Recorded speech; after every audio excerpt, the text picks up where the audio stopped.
많은 분들이 파이어, 즉 조기 은퇴를 하면 자유가 늘어나고 만족감이 커질 거라고 생각합니다. 하지만 실제 사례들을 들여다보면 조금 다른 이야기를 합니다. 조기 은퇴 후에 가장 큰 위기가 돈이 아니라 삶의 구조가 무너지는 순간에서 시작된다는 사실입니다. 이것은 매우 조용히 그러나 깊게 사람의 일상을 흔듭니다. 서울에 사는 47세 전직 금융업 종사자 박 씨는 수년간의 투자와 절약으로 40대 중반에 파이어를 성공했습니다. 더 이상 출근하지 않아도 되고 누구의 눈치를 볼 필요도 없었죠. 처음 한두 달은 마치 꿈 같았습니다. 하고 싶었던 책 읽기, 운동, 카페에서의 여유. 하지만 시간이 지날수록 박 씨는 알 수 없는 허전함을 느끼기 시작했습니다. 이상했습니다. 하고 싶은 일을 한다고 했는데 어느 순간 아무것도 하고 싶지 않아졌어요. 그는 이렇게 말합니다. 심리학에서는 이것을 삶의 구조 상실이라고 부릅니다. 직장이 단순히 돈을 버는 곳이 아니라 우리의 하루를 설계해주던 시스템이었기 때문입니다. 출근 시간, 점심시간, 동료와의 대화, 회의 일정, 마감. 이 모든 것이 우리 삶의 리듬을 만들어주고 사람과 연결해주고 역할을 부여해 주었습니다. 그런데 조기 은퇴 후 박 씨의 하루에서 이 구조가 사라졌습니다. 아침에 눈을 떠도 아무도 그를 기다리지 않았고 식사를 해도 함께 먹을 동료가 없었으며 하루의 끝에 오늘은 의미 있는 일을 했다는 느낌을 줄 미션도 없었습니다. 비슷한 사례는 많습니다. IT 업계에서 파이어한 42세 김모 씨는 이렇게 말했습니다. 자유를 얻기 위해 은퇴했는데 어느 순간 그 자유가 저를 더 외롭게 만들더라고요. 하루 종일 사람 목소리를 못 들은 날도 있었어요. 많은 파이어족들이 은퇴 후 처음 맞닥뜨리는 현실은 시간의 과잉입니다. 시간이 부족할 때는 자유가 필요했는데 막상 시간이 넘쳐나면 방향이 사라집니다. 방향이 사라지면 사람은 그 시간을 견디지 못합니다. 특히 파이어족에게 더 큰 문제는 함께하는 사람의 부재입니다. 일반 은퇴자들과 달리 파이어족은 또래 대부분이 여전히 일하고 있습니다. 평일 낮에 시간이 나는 사람을 찾기 어렵고 취미 모임이나 동호회도 대부분 정년 이후 연령대가 많아 또래성과 공감대가 낮습니다. 결국 사회적 연결이 끊어지면서 고립감이 깊어집니다. 전문가들은 조기 은퇴 후의 외로움이 단순한 기분의 문제가 아니라 정체성의 붕괴와 연결된다고 말합니다. 사람은 역할로 존재감을 느끼는데 그 역할이 사라지는 순간 자신을 어떻게 규정해야 할지 혼란이 오는 것이죠. 박 씨 역시 이렇게 말했습니다. 누군가 제게 요즘 뭐 하세요? 라고 물으면 대답을 할 수가 없어요. 그냥 쉬고 있습니다. 라고 답하는데 그게 이렇게 공허할 줄 몰랐습니다. 문제는 이 공허함이 생각보다 빠르게 삶 전체를 잠식한다는 점입니다. 아침에 일어나는 시간이 불규칙해지고 하루에 해야 할 일을 정해두지 않으면 침대에 오래 머무르게 되고 사람과의 만남이 줄어들수록 외부 자극은 더 희미해집니다. 그리고 이런 흐름은 보통 3개월에서 6개월 사이에 본격적으로 심리적 침체로 이어집니다. 그렇다면 해결책은 무엇일까요? 전문가들은 조기 은퇴 후에는 새로운 구조를 반드시 만들어야 한다고 강조합니다. 직장이라는 외부 시스템이 사라진 만큼 스스로 일상에 규칙을 부여해야 한다는 의미입니다. 실제로 외로움에서 벗어난 파이어족들의 공통점이 있습니다. 그들은 직장은 그만뒀지만 일은 멈추지 않았다는 점입니다. 누군가는 하루 일정표를 만들어 오전엔 글쓰기, 오후엔 참여봉사, 저녁엔 운동이라는 루틴을 만들었고 누군가는 재능 기부와 파트타임 상담을 하며 새로운 역할을 만들어 갔습니다. 누군가는 스터디 모임을 만들어 사람들과 정기적으로 만나기 시작했습니다.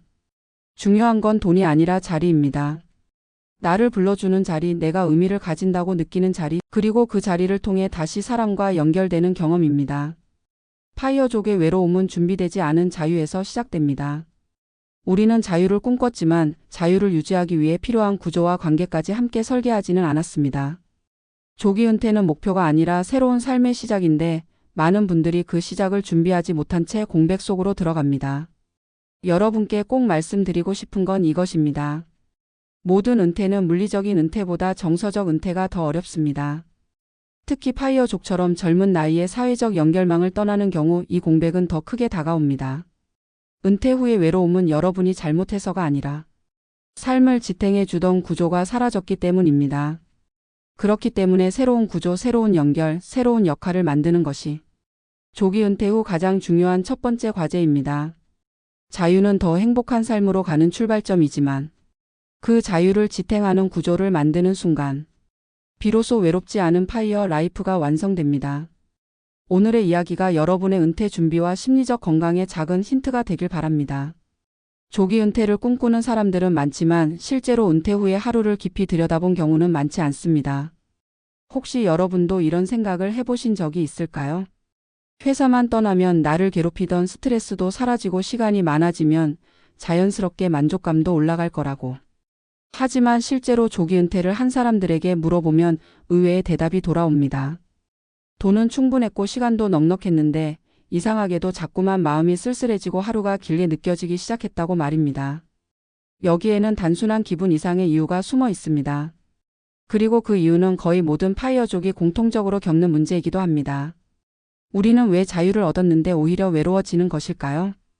오늘은 그 답을 실제 사례와 함께 깊이 이야기해 보려 합니다. 서울에 사는 47세 전직 금융업 종사자 박 씨의 경우가 대표적입니다. 그는 15년 가까이 치열한 환경에서 일하며 적지 않은 자산을 모았고 절약과 투자를 병행해 40대 중반의 파이어를 이루었습니다. 남들이 보기엔 완벽한 성공이었습니다. 더 이상 출근 전쟁을 할 필요도 없었고 회의에 끌려다닐 일도 없었죠. 처음 두세 달은 그 자유가 너무 좋아 마치 세상이 새롭게 보이는 것 같았다고 합니다. 아침에 천천히 일어나는 여유, 그동안 읽지 못했던 책을 꺼내 들고 느긋하게 보내는 시간, 누구의 간섭도 받지 않는 오후. 하지만 그는 어느 시점부터 마음 깊은 곳에서 묘한 공백이 느껴지기 시작했다고 말합니다. 그 공백은 시간이 지날수록 점점 커져 결국 하루 전체를 잠식해버렸습니다. 그는 이렇게 말했습니다. 이상했어요. 하고 싶은 일을 하려고 은퇴했는데 어느 순간 아무것도 하고 싶지가 않아졌습니다. 자유가 이렇게 부담스러운 건 처음이었습니다. 실제로 많은 파이어족들이 죄다 비슷한 표현을 씁니다. 자유가 주어졌는데 오히려 무력감이 밀려오고 시간이 많은데 오히려 하루가 아무 의미도 없이 흘러간다고. 심리학에서는 이 현상을 삶의 구조 상실이라고 설명합니다. 우리는 직장이 단순히 돈을 벌기 위해 가는 곳이라고 생각하지만 사실 그보다 더 깊은 기능을 하고 있었습니다. 아침에 눈 뜨는 이유를 만들어주고 만나야 하는 사람을 만들어주고 해야 하는 과제를 부여해주고 하루의 흐름이라는 리듬을 만들어주던 곳이 바로 회사였던 것입니다. 출근 시간, 점심시간, 마감시간, 회의시간. 이것들이 단순한 일정이 아니라 우리 삶을 지탱해주는 골조 역할을 해왔던 것이죠. 그런데 파이어를 하게 되면 이 구조가 순식간에 사라집니다. 아침에 일찍 일어날 필요가 없어지고 오늘 무엇을 해야 하는지 스스로 정해야 하고 하루를 평가해줄 동료도 지도자도 없습니다. 만나는 사람이 없어 대화를 하지 않는 날도 생기고 누군가로부터 인정받는 경험도 사라집니다. 박 씨도 이 부분에서 가장 큰 충격을 받았습니다. 제가 이렇게까지 사람 만나기를 원하던 사람이 아니었는데 어느 순간 하루 종일 목소리를 한 번도 안 내본 날이 생겼습니다. 그때 처음으로 내가 사회라는 틀 속에 있었을 때 얼마나 안정감을 느끼고 있었는지 깨달았습니다. 비슷한 사례는 또 있습니다. IT 업계에서 파이어한 42세 김모 씨는 은퇴 전에는 밤늦게까지 업무에 시달리며 자유를 갈망했습니다. 하지만 막상 은퇴하고 나니 뜻밖의 현실을 맞닥뜨리게 됐습니다.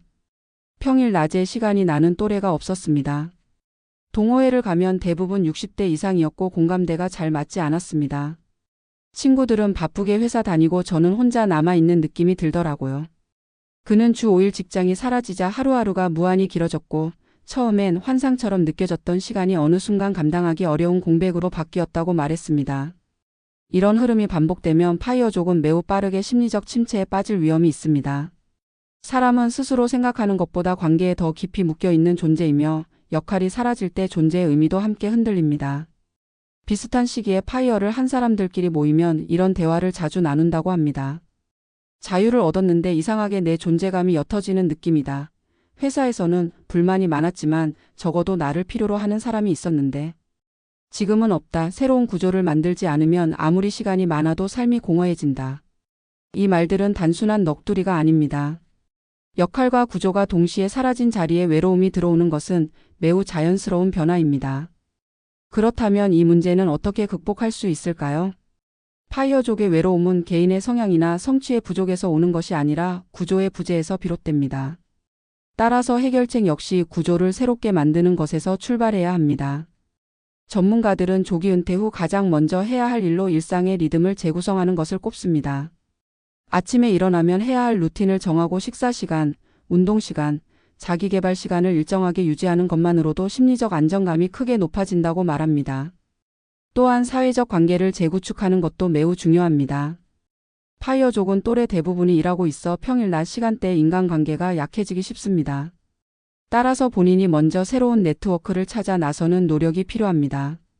취미 모임, 재능기부 봉사, 스터디 운영, 지역 커뮤니티 활동은 단순한 취미를 넘어 관계와 역할을 회복하는 중요한 장치가 됩니다. 실제로 외로움에서 벗어난 파이어족들에게 공통적으로 나타나는 변화는 누군가에게 필요하다는 경험을 다시 얻었다는 점입니다. 누군가 나를 기다리고 내가 참여해야 굴러가는 일이 있고 나의 존재가 의미를 가진다는 느낌을 얻는 순간 심리적 안정감과 만족감이 회복되기 시작합니다. 그리고 마지막으로 가장 중요한 조언은 파이어는 끝이 아니라 시작이라는 관점입니다. 많은 사람들이 파이어 그 자체를 목표로 삼지만 사실 진짜 어려움은 파이어 이후의 삶을 어떻게 설계하느냐에 달려 있습니다. 돈으로 해결할 수 있는 문제는 한계가 있지만 삶의 구조는 의식적으로 만들 수 있습니다. 직장에서 어떤 의미와 역할을 스스로 재창조하는 것이 조기 은퇴 이후 가장 먼저 할 일입니다. 그래야 자유가 공허로 흘러가지 않고 삶의 만족으로 이어질 수 있습니다. 자유는 분명 소중한 선물이지만 그 자유가 나를 지탱하려면 새로운 구조가 필요합니다. 여러분이 만약 파이어를 준비하고 있다면 오늘의 이야기를 꼭 기억하시기 바랍니다. 은퇴는 도망이 아니라 전환입니다. 구조가 사라지면 외로움이 찾아오지만 구조를 다시 만들면 같은 하루도 완전히 다른 인생으로 변합니다. 파이어족의 외로움은 피할 수 있는 것이며 미리 알고 준비하면 훨씬 건강하고 충만한 은퇴 생활을 만들어갈 수 있습니다.